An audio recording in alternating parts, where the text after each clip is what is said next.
SK music presentation. SK music presentation এই চ্যানেলটা দয়া করে সাবস্ক্রাইব, সবাই চ্যানেল শেয়ার লাইক করে দেবেন। সমস্ত রাখা কলির প্রথম সন্ধ্যায় মানুষ যখন অমানুষ হয়ে যাবে, মানুষের নৈতিক চরিত্র, জ্ঞান, বিবেক, বুদ্ধি লোপ পাবে, মানুষের স্বভাব দেখে পশু পর্যন্ত লজ্জা পাবে, মানুষকে দেখলে চেনা যাবে না মানুষ না অমানুষ। এই কলিকালে বাবা মাকে ভাত দেবে না, বাবা মার বংশের সঙ্গে কোনো পরিচয়ই থাকবে না, শালাশালিকে ভালোবাসবে কিন্তু বাবা মাকে ভালোবাসবে না, সিগারেট খেয়ে গুরুজনদের সামনে ধোঁয়া ছড়িয়ে দেবে, পিতৃকুল সম্মান পাবে না কিন্তু শ্বশুরকুল সম্মান পাবে। এই কলিকালে কেন? এই কলির এত প্রভাব। সে যত বড় জ্ঞানী গুণী হোক না কেন, কলি সবার মধ্যে আছে, কলি আসবে, কলি এসেছে। কারণ আমাদের চলন বলন কথাবার্তা একটা পশু যা করে একটা মানুষও তাই করে। আমরা তারকেশ্বরে যাই বাবা ভোলানাথের মাথায় জল ঢালতে লাইন দিয়ে, তুমি তারকেশ্বরে বাবা ভোলানাথের মাথায় জল ঢালার আগে তোমার ঘরে যে বৃদ্ধ বাবা আছে তার জন্য কি তুমি কোনোদিনও এক বালতি স্নানের জল তুলে দিয়েছ? তুমি যাচ্ছ তারকেশ্বরে বাবা ভোলানাথের মাথায় জল ঢালতে, সেই জল নেবে বাবা ভোলানাথ? আগে তোমার ঘরে যে বৃদ্ধ বাবা আছে আগে তাকে তুমি খুশি করো, তবে তো বাবা ভোলানাথ খুশি হবে। এইসব অত্যাচার দর্শন করে আমার শ্রীমান মহাপ্রভু পূর্বে প্রতিশ্রুতি নিয়ে যে নাম কোনোদিন অর্পিত হয়নি, অনর্পিত চিরাজ যে নাম কোনোদিনও পৃথিবীতে আসেনি, এই যে হরে কৃষ্ণ কৃষ্ণ কৃষ্ণ হরে হরে, হরে রাম রাম রাম হরে রাম রাম হরে হরে, এই বৃন্দাবনে কিন্তু সৃষ্টি হয়নি, গোলক বৃন্দাবনে সৃষ্টি হয়েছে। মহাপ্রভু তো গিয়েই দেখিয়ে দিয়েছিল এটা বৃন্দাবন ধাম, এটা রাধাকুণ্ড, এটা শ্যামকুণ্ড, এটা গিরিগোবর্ধন, এটা কালিয়াদহ। মহাপ্রভুর আবির্ভাবের পূর্বে কেউ জানতেন না যে ভূবৃন্দাবন উত্তরপ্রদেশে একটা বৃন্দাবন আছে। এই যে গোলক বৃন্দাবনে কৃষ্ণ নামের উৎপত্তি হলো, এই নাম করলে কি হয়? মহাজন বলছে নাম করলে গাড়ি বাড়ি হয় না, টাকা পয়সা হয় না, ব্যাংক ব্যালেন্স হয় না, ইউনিভার্সিটি ডিগ্রি বাড়ে না, নেতা হওয়া যায় না, মোস্তান হওয়া যায় না। তবে আমরা হরিনাম করব কেন? বলছে হরিনাম করলে কিছু হোক বা না হোক, অন্তত অমানুষ থেকে মানুষ হওয়া যায়, পশুবৃত্তি থেকে মনুষ্যত্ব বৃত্তি জেগে ওঠে। তবে কি আমরা মানুষ নই? না, আমরা মানুষ নই। মানুষের ক্লাসিফিকেশন আছে, শ্রেণী ভাগ আছে। মানুষ হচ্ছে তিন প্রকার, একটি হচ্ছে দেব মানুষ, একটি হচ্ছে শুধু মানুষ, একটা হচ্ছে মহামানুষ। তাহলে একই মানুষগুলো জন্মগ্রহণ করে মানুষের ভাগ হয়ে গেল। আমরা তো বলি সবাই মানুষ, অসুবিধা কোথায়? এটা ভুল। যেমন সব জল জল নয়, গঙ্গার জল, সাগরের জল, নদীর জল, পাতকুয়ার জল, কোনো জলে পূজা হয়, কোনো জলে পূজা হয় না। আপনি গঙ্গার জল বোতলে রেখে দিন, পোকা হবে না, কিন্তু পুকুরের জল বোতলে রেখে দিন, পোকা হয়ে যাবে। আচ্ছা, আমার সাগরে তো অনেক জল থাকে, ওই জল খেলে কি পিপাসা মেটে? না। একটু কলের জল খেলে পিপাসা মিটে যায়। তেমনি জগতে অনেক ধনী ব্যক্তি আছে, আমি সবার কথা বলছি না, কিছু কিছু মানুষ এদের সঙ্গে মিশিয়ে আত্মাটা তৃপ্তি হয় না, অনেক গরিব লোকের সঙ্গে মিশিয়ে আত্মাটা তৃপ্তি হয়ে যায়। এই জন্য তো বলছি কোনো জলে পোকা হয়, কোনো জলে পোকা হয় না। তেমনি কোনো মানুষের সঙ্গে মিশলে অহংকারের পোকা তৈরি হয়, আবার কোনো মানুষের সঙ্গে মিশলে অহংকারের পোকা মরে যায়। আচ্ছা, আমার সব যদি জল হবে, ওই পায়খানার প্যানের মধ্যে যে জল আছে ওই জল আপনি এক কাপ তুলে নিয়ে চা করে খান দেখে পারবেন না। কেন? দুর্বায়ু গন্ধ। ও দেখতে স্বচ্ছ কিন্তু এমন জায়গায় বাস করে ওকে ছুঁড়ে স্নান করতে হয়। তেমনি জগতে অনেক ধনী ব্যক্তি আছে, এরা দেখতে সুন্দর কিন্তু এমন এমন মানুষের সঙ্গ করে এদেরকে ছুঁড়ে স্নান করতে হয়। তবে এরা উদ্ধার হবে কি করে? চেত দর্পণ মার্জনম ভব মহাদাবাগ্নি নির্বাপনা সেও কৈরাব চন্দ্রিকা বিতরণ বিদ্যা বৌধু জীবনা আনন্দ বুদ্ধি বর্ধনম প্রতিপদং পুণ্যমৃত আস্বাদন সর্ব আত্মা সমর্পণং বিজয়তে শ্রীকৃষ্ণ চৈতন্য হরিনাম সংকীর্তন। হরিনাম করো। হরিনাম করলে তোমার চিত্তরূপ দর্পণ মার্জিত হয়ে যাবে। আর যখন তোমার চিত্তরূপ দর্পণ মার্জিত হয়ে যাবে তখন ভগবান দেখতে বৃন্দাবনে যাওয়া লাগবে না, নিজের হৃদয় মন্দিরেই তুমি ভগবানকে দেখতে পাবে। আমি কেন বৃন্দাবনে ছুটে বেড়াবো? আগে তুমি তোমাকে চেনো। আমি কে? কে আমার? কোথায় ছিলাম? কোথায় এলাম? কে এনেছে? কে নিয়ে যাবে? কেন এলাম আর কেনই বা যাব? এগুলি আমরা ভাবি না। কুসঙ্গ করতে করতে সৎসঙ্গই করা হলো না, আর ভবিষ্যতে চিন্তা তো করাই হলো না। নিজের হৃদয় মন্দিরে তুমি ভগবানকে দেখতে পাবে যদি গুরু কৃপা হয়। কিন্তু হচ্ছে না কেন? না পশুবৃত্তি মানব জাতি করছে রে পালন, অজ্ঞানতার অহংকারে পরিপূর্ণ মন। পাপ পুণ্য ভালো মন্দ পশু বোঝে না, আর এই মানব জাতি জেনে বুঝে মেনে চলে না। ইউনিভার্সিটি ডিগ্রি এদের আছে কত শত, তবে এদের চলন বলন দেখো যেন মূর্খের মতো। বাদরের আদর বেশি হচ্ছে সারা দেশে, পিতা মাতার সেবা ছেড়ে কুকুর কিনা বসে। এমন কিছু মানুষ আছে বিশ্ব চরাচরে, হৃদয় ভরা নোংরা তাদের ভদ্রবেশে ঘোরে। ভদ্রবেশে ঘুরলে দেশে মানুষ বলে না, মানুষ বলবে জাগবে যেদিন জ্ঞানের চেতনা। অসৎ ব্যক্তির অর্থ শক্তি যাচ্ছে কত বেড়ে, সৎ ব্যক্তি কাঙাল হয়ে রাস্তায় রাস্তায় ঘোরে। আমার গুরুদেব শ্রী রাধাপদ ঘোষে কয়, হে মানুষ, পশু ধর্ম ছাড়ো। মানুষ যদি হতে চাও প্রকৃত মানুষের সেবা করো। প্রকৃত মানুষ হতে গেলে প্রকৃত মানুষের সেবা করো। এখান থেকে আনুমানিক 150 বছর আগে বিবেকানন্দ তিনি গ্রাজুয়েশন পাশ করেছিলেন। তিনি তো মনে করতে পারতেন আমি গ্রাজুয়েশন পাশ করেছি, রামকৃষ্ণদেব মূর্খ, আমি ওনার কাছে যাব না। তবে ওনাকে বিয়ে পাশ হয়ে বসে থাকতে হতো। কিন্তু অহংকার মঞ্চে না বসে রামকৃষ্ণ পরমহংসদেবের সঙ্গ করেছিল বলে সারা বিশ্ব তাকে ভালোবাসে। রামকৃষ্ণ দেবের আশীর্বাদ মাথায় নিয়ে শিকাগো শহরে গিয়ে বলেছিল, গর্ভের সহিত বলছি আমি হিন্দু। যে হিন্দু কথাটা বলতে আমাদের হিন্দুদের লজ্জা লাগে।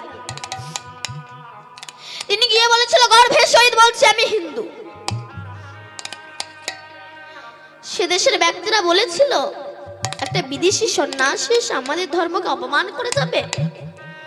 তাই সে দেশের ব্যক্তিরা বলেছিল, আচ্ছা স্বামীজি, আপনি তো বলছেন আপনাদের ধর্ম সবচেয়ে বড়, তা বলুন তো পৃথিবীতে যত যত গ্রন্থ আছে কোন গ্রন্থ সবচেয়ে বড়? স্বামীজি বুঝে নিয়েছিলেন আমাদের ধর্মকে ছোট করার ষড়যন্ত্র একটা জাল বিস্তারিত করা হচ্ছে।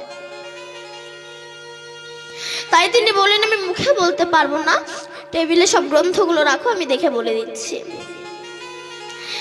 সে দেশের ব্যক্তিগণ এই হিন্দু ধর্মকে ছোট করার জন্যে হিন্দু ধর্মের গীতাকে সবার নিচে দিয়ে তার উপরে সমস্ত শাস্ত্র গ্রন্থ রেখে দিয়েছে। স্বামীজি হেসে বলছে, বিচার তো আপনারা করেই রেখেছেন। কেন? বলে গীতা যদি নিচে থেকে গীতাই বড় হবে। কেন? বলে ভারে যে সইতে পারে সেই তো বড় হয়। ভিতরে আমার গীতা দাঁড়িয়ে আছে, তার উপরে আপনি আছেন। আমার গীতাকে নিচ থেকে টান দিলে আপনি পড়ে যাবেন। গীতা আছে তাই আপনি আছেন, এমনি হিন্দু ধর্ম আছে তাই সমস্ত ধর্ম আছে। নিতাই গৌর হরি বল। কিসের দ্বারা বলেছিল? বিয়ে পাশের দ্বারা নয়, রামকৃষ্ণ দেবের আশীর্বাদের দ্বারা বলেছিল। এই যে কমিটি যে এত টাকা খরচা করে যে হরি নাম দিচ্ছে, হরি নামে কি হয়? বলছে হরি নামে, হরি নামে। পৃথিবীতে অন্য কোনো বস্তু নেই যার দ্বারা হরি নেমে আসে, একমাত্র হরি নামে, হরি নামে। আমাদের সারা ভারতবর্ষে যে রাস হয়, এই রাসও কিন্তু বাবা গোলক বৃন্দাবনের সৃষ্টি হয়েছে। ভগবানের যখন ইচ্ছা হলো আমি একটু রাসলীলা করব, তা রাসলীলা করতে গেলে তো অভিনেতা অভিনেত্রীর প্রয়োজন হয়, একা দ্বারা তো সম্ভব নয়। তো ভগবানের যখন ইচ্ছা হলো আমি একটু রাসলীলা করব, উনি কারো ঘরে থেকে কোনো মেয়েকে হাওলাত করে নিয়ে আসেনি।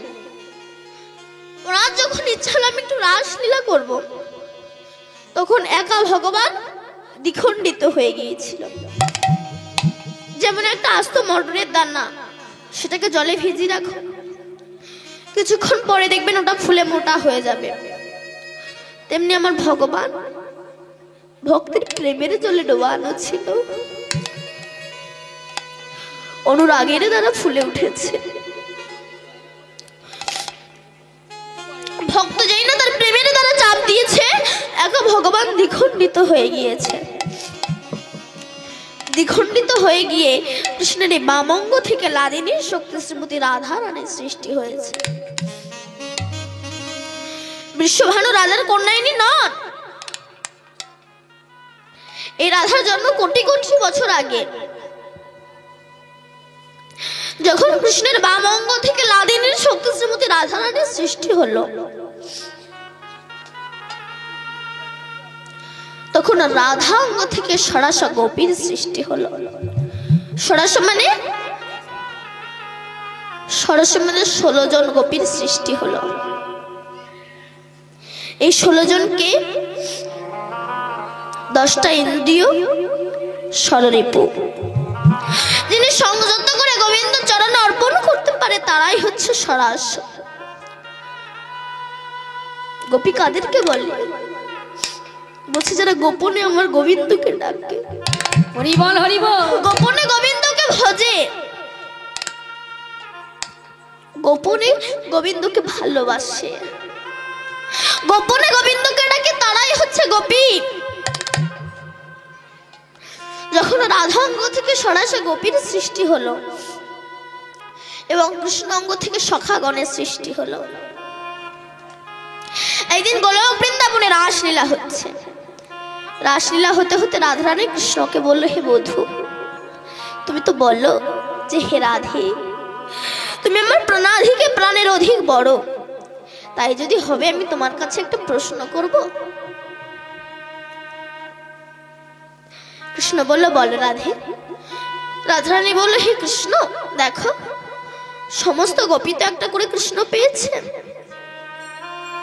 আমিও একটা কৃষ্ণ পেয়েছি, কিন্তু আমি একটা কৃষ্ণ বেশি পেলাম না কেন? তখন ভগবান মনে মনে বলছে, তোমার একটু বেশি পার ইচ্ছে, বলো রাধে। এই বলে রাধাকে নিয়ে অন্তর্ধ্যান হয়ে গেলেন। ঘোর রজনীতে যাচ্ছে, যেতে যেতে রাধারানী কৃষ্ণকে বলল, হে বধূ, আমি আর হাঁটতে পারছি না, আমাকে একটু কাঁধে করে নাও। এটা হয়, মানুষ যখন বসার জায়গা পায় তখন শোয়ার জায়গা চায়। কারণ আমি তো অনেক জায়গায় কীর্তন করতে গিয়েছি, দেখেছি আমার মায়েরা সামনে এক হাত করে জায়গা রেখে দেয়। কেন বলুন তো? ঠ্যাঙের ভবিষ্যৎ, পা যখন ধরে যায় পাটাকে ছড়িয়ে দেয়। ভগবান বলে, এই জন্য আমি ভক্তের সামনাসামনি আসতে চাই না। কেন? ভালোবাসার মানুষ যদি সবসময় কাছে থাকে তার প্রতি অতটা কদর থাকে না। কারণ দেখবেন আমার যে বাবারা চাকরি করে ব্যবসা সূত্রে বাইরে থাকে, এক সপ্তাহ বাদে বাদে বাড়িতে আসে, তার কিন্তু কদরটা একটু বেশি হয়। এবার সেই বাবা যখন রিটায়ার হয়ে গেল, তাহলে ততটা কদর থাকে না। আবার আমি দেখেছি আমার দাদা দিদিরা বিয়ের আগে প্রেম করার সময় কত অ্যাডভার্টাইজ না দেখায়, আমি তোমাকে ছাড়া বাঁচবো না, তুমি আমার জীবন, তুমি আমার হাড়, তুমি আমার ফুসফুস, তুমি আমার কিডনি, তুমি আমার সব, তুমি চলে গেলে আমি বাঁচবো না। বিয়ের পরে দেখা যাচ্ছে এক কাপড়ের মুখ দেখে দেখে হয় না। কেন? ভালোবাসার মানুষ সবসময় কাছে থাকলে তার প্রতি ততটা কদর থাকে না। ভগবান বলে এই জন্য আমি ভক্তের সামনাসামনি আসতে চাই না, আমি ভক্তের হৃদয় মন্দিরে থাকি। এক সেটজি 2 লক্ষ টাকা নিয়ে হাওড়া স্টেশন থেকে ট্রেনে উঠেছে। এখন এক চোর তা বুঝতে পেরেছে সেটজির কাছে টাকা আছে। চোরটা মনে মনে বলে আমি সেটজির পাশে বসবো, আর সেটজি যখন বাথরুমে যাবে আমি সেই সময় সেটজির টাকাগুলো চুরি করে নেব। ব্যাস, পাশে বসেছে। সেটজি যখন বাথরুমে যায়, চোরটা সেটজির ব্যাগ তন্ন তন্ন করে খুঁজে 1 টাকাও পায় না। এবার 3 দিন পরে যখন নেমে যাচ্ছে, তখন চোর সেটজির কাছে গিয়ে বলছে, বাবু আমি বুঝতে পেরেছি আপনার কাছে টাকা আছে, আর আপনিও বুঝতে পেরেছেন আমি একজন চোর, তা আপনার টাকার আমার দরকার নাই, বলুন শুধু এই 3 দিনে আপনি টাকাটা রেখেছেন কোথায়? সেটজি বলে, কেন বাবু এখানেই ছিল? মানে আপনি যখন বাথরুমে যান আমি আপনার ব্যাগ তন্ন তন্ন করে খুঁজেতে 1 টাকাও পাইনি।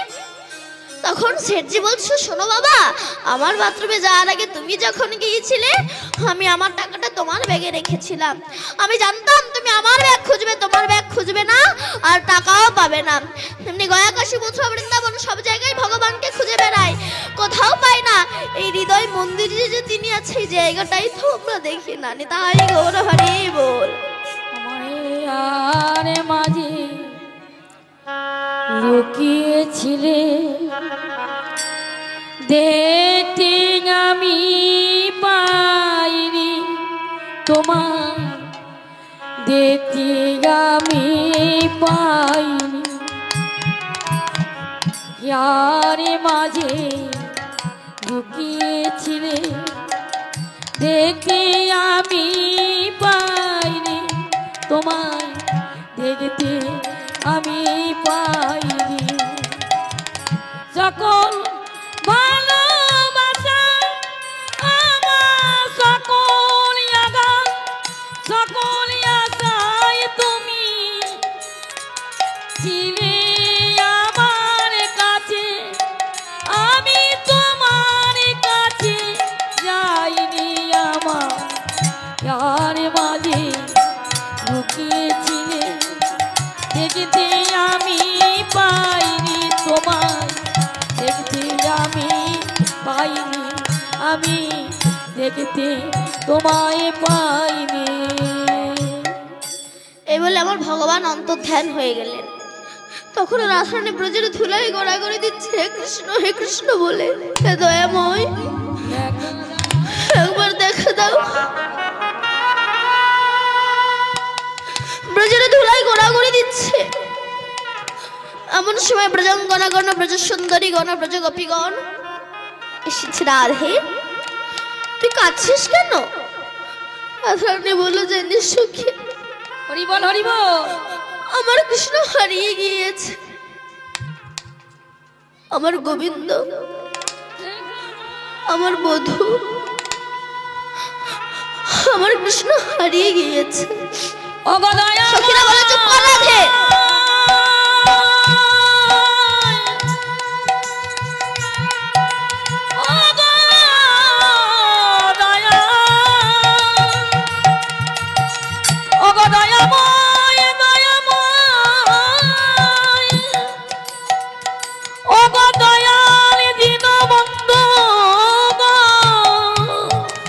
সখীরা বলে, রাধে কৃষ্ণ কোনোদিন হারায় না, হারিয়েছিস তুই।